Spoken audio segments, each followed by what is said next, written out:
Bonjour à tous. J'avais mal compris que c'était 20 minutes, donc je vais zapper quelques trucs parce que ce matin je me suis dit, oups, c'est 20 minutes. Donc juste une petite slide de rappel très très succincte. Je vous rappelle que la vitamine D, c'est pas une vraie vitamine au sens habituel. Une vitamine, vous savez, c'est un produit dont on a besoin en toute petite quantité, mais qu'on n'est pas capable de fabriquer. Ben, vous savez que la vitamine D, en fait, sa source principale, eh bien, c'est nous, quoi. C'est quand on expose notre peau à des rayonnements UVB apportés par le soleil. Alors, un soleil de certaines saisons, d'été, on fait de la vitamine D3. Et que, bien sûr, ça peut être une vitamine parce qu'il y a quelques petites sources alimentaires, mais clairement, elles sont insuffisantes. Et cette vitamine D, bien pour devenir active, comme beaucoup de produits, elle doit être transformée 2 fois, hydroxylée. Une première fois dans le foie, on fait de la 25-hydroxyvitamine D, un produit dont la demi-vie est assez longue, d'environ 3 semaines. Et puis ensuite, dans le rat, mais également dans plein d'autres tissus, on fait le métabolite actif de la vitamine D, qui s'appelle la 1,25-dihydroxyvitamine D, ou calcitriol. Et cette production de calcitriol, en fait, elle est très très régulée, c'est-à-dire l'organisme fabrique, quand il a suffisamment de substrat, c'est-à-dire de 25-hydroxyvitamine D, ce dont il a besoin. S'il en fait trop, comme vous le savez, c'est très toxique. Alors, on sait que cette vitamine D, elle a des effets maintenant prouvés. Alors, ce que j'appelle prouvés, c'est lorsque l'on a des essais randomisés contrôlés contre placebo, reproductibles et validés dans des méta-analyses. Donc, des effets prouvés, bénéfiques, sur la réduction de risque de fractures, alors en particulier non vertébrales. On n'a pas encore d'études qui nous ont montré qu'on était capable de réduire les fractures vertébrales. Peut-être qu'on peut, mais on n'est pas capable de le dire. Donc ça, c'est plutôt chez les sujets de plus de 60 ans, 65 ans, on a ces études-là. Et puis, ça vous concerne énormément, la vitamine D peut vous aider à réduire les chutes, et là on parle de sujets âgés, au-delà de 70-75 ans, et plutôt encore plus âgés. Et puis naturellement, et c'est depuis longtemps qu'on utilise cette vitamine D pour ça, on contrôle les paramètres du métabolisme phosphocalcique et les anomalies du métabolisme phosphocalcique, en particulier les élévations de l'hormone parathyroïdienne. Vous savez, quand on a une raison quelconque à ce que la calcémie puisse avoir tendance à baisser, elle ne baisse pas grâce à cette sécrétion d'hormone parathyroïdienne qui va maintenir la calcémie normale. Mais naturellement, la vitamine D, quand on a trop d'hormones parathyroïdiennes, par hyperparasecondaire, la vitamine D est capable de freiner, de contrôler cette sécrétion d'hormones parathyroïdiennes. En tout cas, il y a un consensus dans ce domaine de la vitamine D, c'est le statut vitaminique D, c'est-à-dire que si on veut savoir si quelqu'un a assez ou pas assez ou trop de vitamine D, c'est la mesure sanguine de la 25-hydroxyvitamine D. Donc je vous rappelle, le produit qui est fabriqué par le foie, c'est ça qu'on doit mesurer. Donc c'est à partir de là que j'ai dit oups, et donc je vais passer vous savez, j'avais mis de l'iconographie pourtant. Voilà, et donc pour arriver à la question, je dirais, actuelle qui fâche un petit peu, faut-il doser la vitamine D et chez qui? Alors, il faut reconnaître qu'il y a eu ces quelques dernières années, probablement lié à l'engouement sur la vitamine D, des tas d'études qui sortaient dans tous les sens, reprises parfois de manière un petit peu exotique par la presse grand public. Il y a eu énormément de dosages de vitamine D qui ont été de 25-hydroxyvitamine D qui ont été prescrits, avec une augmentation quasiment exponentielle du nombre de dosages. Mais ce dosage étant remboursé, l'augmentation, elle concernait également le remboursement par l'assurance maladie. Ça, c'est évident. C'est vrai qu'on a des tas de données convaincantes sur des effets non classiques de la vitamine D. Ce n'est pas le sujet aujourd'hui, mais si vous lisez la littérature, vous avez l'impression que si vous prenez de la vitamine D, vous n'allez plus mourir. Ça va vous soigner des infections, des maladies auto-immunes, certains cancers, la mortalité cardiovasculaire, ça va freiner la progression de l'insuffisance rénale chronique. Chez la femme enceinte, c'est peut-être moins votre clientèle, ça va réduire le risque de prééclampsie, de diabète gestationnel, etc., etc., etc. Mais il faut bien comprendre que même si il y a beaucoup de données observationnelles, mais vous savez, sur des cohortes prospectives, et puis de données expérimentales sur des modèles animaux, sur des cellules en culture, on n'a finalement pas suffisamment d'essais randomisés, même si on en a des essais randomisés qui nous permettraient de dire, d'abord, c'est sûr que la vitamine D permet de réduire telle ou telle maladie parmi celles que j'ai citées, et surtout, quelle concentration il faut atteindre pour profiter de ces effets potentiels de la vitamine D. Donc si on ne sait pas la cible à viser, pourquoi les doser? Par contre, Et ça, bon, moi je vous le dis, mais je peux vous dire que je ne suis pas tout seul dans le monde entier. Hein. Il y a des sociétés savantes, des groupes d'experts dans le monde entier qui vous disent qu'il y a quand même des indications pour ce dosage de vitamine D qui sont utiles, importantes pour la prise en charge de certains patients. Alors par exemple, toutes les situations qu'on appelle de fragilité osseuse. Alors, si on extrapole à vos patients, ils sont tous une fragilité osseuse, hein, quelque part, bien évidemment. Hein. Mais bon, on va prendre le patient qui se présente, quel que soit son âge, un médecin, qui fait des fractures, alors fractures qu'on appelle faible énergie, hein, malgré tout, ou alors qui a une densité minérale osseuse très très basse, puis on peut extrapoler ça aussi aux douleurs musculo-squelettiques diffuses sans explication. Et bien là, il est recommandé par tout le monde de doser la 25-hydroxyvitamine D, pour plusieurs raisons. Hein. Quand on a cette situation de fragilité osseuse, il est consensuel de faire un bilan, alors biologique et pas que biologique, mais biologique, dans le but d'éliminer ce qu'on appelle une cause secondaire de fragilité osseuse, c'est-à-dire n'importe quelle maladie qui pourrait en partie être responsable de ce tableau clinique, et surtout ces maladies, comme en général on sait les traiter, on sait que si on les traite ces maladies quand on les a diagnostiquées, eh bien en soi, le risque osseux diminue. Donc ça c'est la première raison de doser. Puis l'autre raison, c'est qu'on a une cible de concentration, je vous ai parlé des essais randomisés contre placebo, on sait quand on a réduit les fractures en donnant de la vitamine D, en général avec du calcium, hein, c'est ça le problème peut-être d'ambiguïté, on sait quelle concentration on a atteint, et donc cette concentration elle était meilleure que dans le groupe placebo, donc on va viser ces concentrations. Et puis, vous avez dosé la vitamine D chez vos patients, hein, vous savez très bien que donner une ampoule de quoi que ce soit de vitamine D, ça va faire monter la 25-hydroxyvitamine D, mais si vous arrêtez, la 25-hydroxyvitamine D, elle va baisser. Et donc on va avoir un souci de maintenir la concentration, je dirais, ad vitam, dans la zone cible thérapeutique. Et on sait très bien également que quand on donne de la vitamine D à quelqu'un, par exemple 100 personnes, on donne la même dose, on atteindra 100 concentrations différentes chez les 100 patients. Voyez, donc, c'est ce souci. Donc ça, c'est la situation, je dirais, très consensuelle. Après, vous avez la maladie rénale chronique.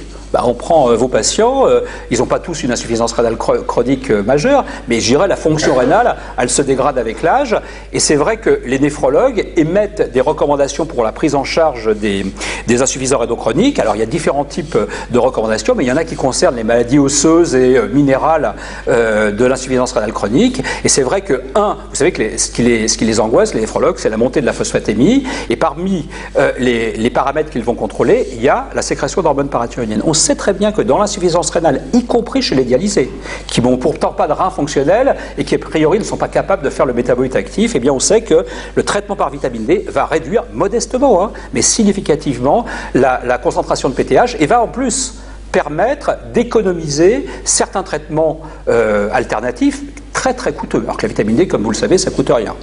Les maladies caractérisées par des malabsorptions, quand vous avez une malabsorption, vous avez le risque osseux. Alors le risque, il n'est pas seulement d'ostéoporose, il est aussi d'ostéomalacie. Et vous savez en plus qu'à cause de la malabsorption, eh bien, trouver la bonne cible, atteindre la bonne cible de 25-hydroxyvitamine D en donnant de la vitamine D, c'est plus que sportif. Et puis, il y a toutes les maladies du métabolisme phosphocalcique. Il y a une quinzaine de jours, dans le journal d'endocrinologie, sont parus les nouveaux guidelines pour la prise en charge de l'hyperparathyroïdie primitive asymptomatique. Alors je vous rappelle que c'est la troisième plus fréquente des endocrinopathies. Chez les femmes, par exemple, de plus de 50 ans, ça représente en général 2 à 3% de prévalence. Vous voyez, c'est quand même une femme sur 50, voire plus, qui a une hyperpara primitive modérée. Il est clairement recommandé de traiter les gens qui sont déficitaires, après avoir dosé naturellement, par vitamine D, même s'ils sont hypercalcémiques.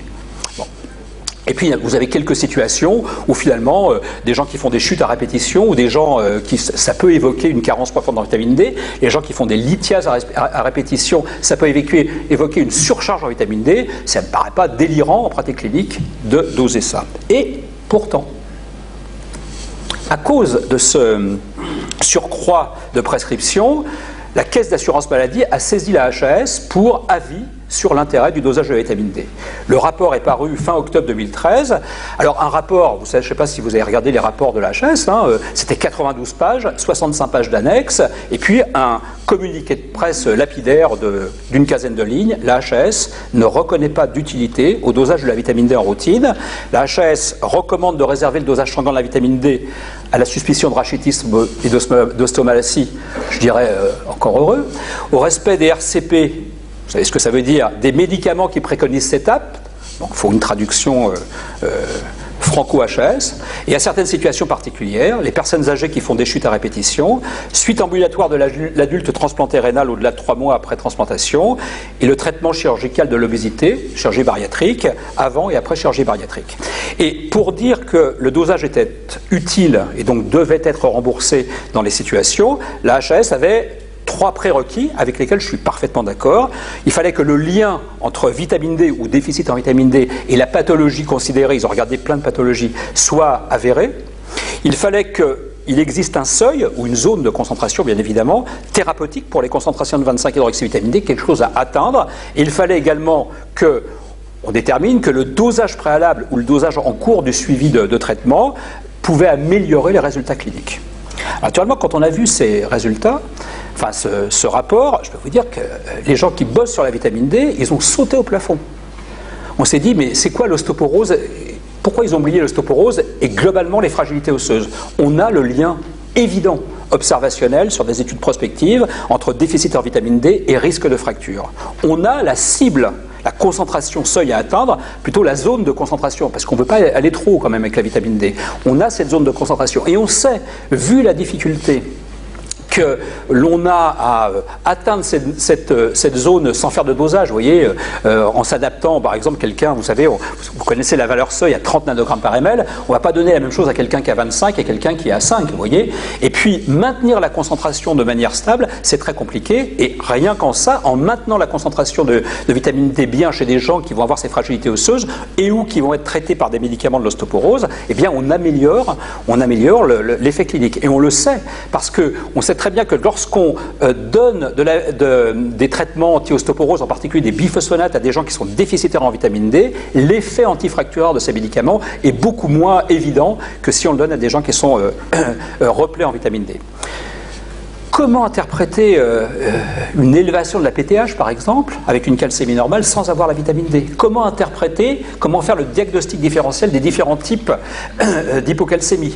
Comment faire le diagnostic différentiel d'une hypercalcémie avec une PTH basse? Oubliez. Respect des RCP des médicaments qui préconisent cet axe, c'est bien gentil, mais c'est quels médicaments? Alors je vous réponds, c'est les médicaments de l'ostéoporose déjà, et on peut voir qu'il y en a éventuellement d'autres. Maladie rénale chronique, je peux vous dire, il y a des recommandations de la part des néphrologues du monde entier qui disent qu'il faut doser la vitamine D. D'autant plus que la HAS, en février 2012, avait publié un guide qui s'appelle Parcours de soins dans la maladie rénale chronique, où à 5 reprises sur les 40 pages, il disait qu'il faut doser la vitamine D. Pourquoi se limiter à la chirurgie bariatrique? Bien sûr, certaines chirurgies bariatriques, celles qui sont mal absorptives, comme les bypass, peuvent induire des risques, par exemple, d'ostomalacie. Moi, j'en ai vu déjà quelques-unes après bypass. Mais toutes les situations de malabsorption, la maladie cœliaque, la mucoviscidose, la maladie de Crohn, etc., sont pareillement avec les pareils risques de complications osseuses. Alors, on s'est dit, ok, peut-être que nous, on voit ça de notre fenêtre, mais la HAS avait recruté un groupe d'experts. Un groupe d'experts, et peut-être que c'est leurs experts qui ont dit ça. À ce moment-là, c'est eux qu'on va les voir. Mais pas du tout. Les experts du groupe de travail, c'est ça que veut dire GT, ils ont dit exactement ce que je viens de vous dire. Le dosage de la 25-hydroxyvitamine D, il ne faut sûrement pas le faire à tout le monde, mais pour la prise en charge de l'ostéoporose des situations de fragilité osseuse, c'est important. Pour la prise en charge de la maladie rénale chronique, c'est important. Pour interpréter un bilan phosphocalcique, c'est important, plus. Et puis, dans toute situation de malabsorption. Alors naturellement, qu'est-ce qu'on a compris? On a compris qu'il y avait une histoire de fric là-dedans. Mais c'est normal, je veux dire, il suffit d'allumer la télé en ce moment, on voit bien qu'il y a un problème d'argent. C'est-à-dire qu'il faut faire des économies. Et faire des économies, ça peut passer par réduire le remboursement d'un acte qui est, et c'est vrai d'ailleurs, prescrit de manière excessive. Donc ce déremboursement a été voté en janvier, publié le 14 août, quand il n'y a personne, au JO. La baisse de la nomenclature, je dirais à la limite, c'est plutôt bienvenu. Ça veut dire que ça coûte un petit peu moins cher. C'est de passer de 13 € en juin à 11,42 € si je me rappelle bien, si je me souviens bien. Voilà. Mais ça a beau être voté, c'est contesté. C'est contesté par de nombreux spécialistes, de très nombreuses spécialités médicales. C'est probablement le papier dont parlait Olivier Hannon. On a fait plusieurs éditos. Ça, c'est un édito qui est paru en août dans un journal de biologie, Annales de biologie clinique, avec une centaine de signataires. Mais une centaine de signataires parce que c'est moi qui les ai contactés et parce que j'ai pas que ça à faire, mais ça aurait pu être 2000. des gens des rhumatos, des endocrinos, des néphros, des gériatres, des gens qui s'occupent de gastro-entéro. Et ce qui est intéressant également, c'est, vous voyez, j'ai souligné des noms là. Ces noms, c'est pas pour les mettre, c'est pas les vilains petits canards. Ce sont 12 des 15 experts du groupe de travail de la HAS qui, quand ils ont lu le rapport, ont dit mais on n'a jamais dit ça nous. On n'est pas d'accord avec ce rapport. Et donc, dans cet édito, on a fait les propositions suivantes. Alors, les propositions suivantes, elles sont, je dirais, on a essayé, en se forçant d'être politiquement correct, c'est-à-dire de ne pas froisser les choses et de proposer un élargissement des recommandations. C'est-à-dire, bien sûr, suspicion de rachitisme et de somatie, ok, il faut. Mais plus largement, dans toute situation de fragilité osseuse que je vous ai définie tout à l'heure. Bien sûr, chez l'adulte, transplanté rénal, et chez l'enfant d'ailleurs, hein, mais plus largement chez tous les patients insuffisants rénaux chroniques, y compris les dialysés. Bien sûr, avant et après chirurgie bariatrique, même si je pense que les personnes qui ont un anneau gastrique n'ont pas besoin de leur doser la vitamine D. Je parle des chirurgies malabsorptives. Mais au-delà, dans toute situation de malabsorption. Et puis, les patients qui font des chutes à répétition, bah, ça vous concerne. D'ailleurs, il y a un de mes copains rhumatologues, quand il a lu les trucs, il a dit il va y avoir beaucoup de chuteurs, je peux vous dire. Bon. Mais aussi les gens qui ont des signes cliniques potentiellement évocateurs d'un excès de vitamine D, et naturellement, et ça c'est pour les gens qui bossent sur le métabolisme phosphocalcique probablement l'indication la plus importante, dans tout bilan phosphocalcique qui inclut le dosage de la PTH au moins. Ça nous paraît fondamental. Vous voyez dire, c'est mon boulot, moi je fais ça tous les jours. Je peux vous dire que sans le dosage de 25-hydroxyvitamine D, à part des situations caricaturales, par exemple une calcémie très haute, une PTH très haute, bon, effectivement on a le diagnostic d'hyperparaprimaire, mais sinon, sans dosage de 25-hydroxyvitamine D, croyez-moi, on rame vraiment beaucoup. Alors, ok, ça a été publié, bon, comment on fait maintenant? Parce que, bon, si on prend les trucs en pratique, vous dosez la 25-hydroxyvitamine D. Alors c'est vrai, quand on est à l'hôpital Broca ou à l'hôpital Necker, on a des gens en hospice, ça rentre dans un budget global, à la limite on ne nous emmerdera pas avec ça. Mais par contre, tous les patients qui vont avoir un dosage en laboratoire de ville, et je pense que ça vous concerne naturellement hein, vous ici, eh bien, s'ils ne rentrent pas dans les clous des recos, normalement ils doivent payer ce dosage. Alors, on peut dire ce n'est que 11,42 €, mais 11,42 €, c'est pas rien pour certaines personnes. Et les patients qu'on voit nous, ils ne sont pas tous riches. Hein. De toute façon, donc, si vous voulez, dans notre système de santé, on considère que si un acte est utile ou important, il doit être remboursé. Par contre, effectivement, s'il n'est pas utile ou important, ok, il ne faut pas le rembourser. Donc, qui décide si le dosage est remboursé? Alors c'est un peu compliqué, mais en faisant un petit sondage auprès des syndicats de laboratoire, c'est en fait eux qui vont décider. C'est-à-dire qu'ils vont décider parce qu'ils ne sauront pas. Et s'ils ne savent pas, ils ne remboursent pas le dosage. Donc déjà, si vous voulez que ça soit remboursé, il faut que vous écriviez « remboursé » sur l'ordonnance. Ça, c'est la première chose. Ensuite, vous avez compris qu'on est assez énervé par le côté restrictif de ces recommandations. Et donc, on a eu récemment, c'était le 28 mai, une réunion à la HAS avec le président de la HAS, qui est quelqu'un de très très bien, hein, attention, hein, je ne vais pas dire du mal des gens de la HAS, quelqu'un d'extrêmement compétent dans son domaine clinique, et puis avec quelques-uns de ses collègues, dont le directeur, dont des directeurs de politique, je ne sais pas quoi, financière.